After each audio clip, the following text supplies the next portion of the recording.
কিশোরগঞ্জের ঐতিহাসিক শোলাকিয়া ও দিনাজপুরের গৌড়ে শহীদ ঈদগাহ ময়দানে অনুষ্ঠিত হয়ে গেল ঈদুল আজহার সবচেয়ে বড় জামাত।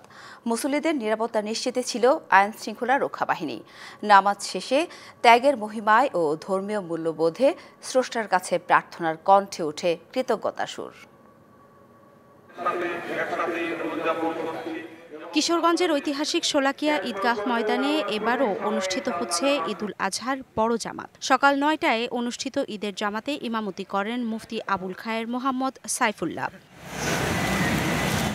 ঈদের জামাতকে সফল করতে জেলা প্রশাসনের নেতৃত্বে ঈদগাহ পরিচালনা কমিটির সঙ্গে কাজ করেছে জেলা পুলিশ ও পৌর কর্তৃপক্ষ। ২০১৬ সালে ঈদুল ফিতরের দিন সংঘটিত জঙ্গি হামলার বিষয়টি মাথায় রেখে মাঠে ছিল ২ প্লাটুন বিজিবি, হাজার খানেক পুলিশ, র্যাব ও আনসার বাহিনীর সদস্যরা।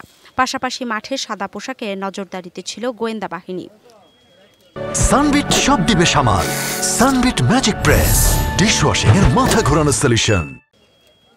এবারও মুসল্লিদের যাতায়াতের জন্য শোলাকিয়া স্পেশাল নামে ২টি বিশেষ ট্রেনের ব্যবস্থা করেছে রেলওয়ে কর্তৃপক্ষ। আজ ভোর ৬টায় ভৈরব থেকে একটি এবং আরেকটি ময়মনসিংহ থেকে কিশোরগঞ্জের উদ্দেশ্যে ছেড়ে এসেছে। প্রস্তুত রাখা হয়েছে বহু সংখ্যক স্বেচ্ছাসেবক দল এবং মেডিকেল টিম।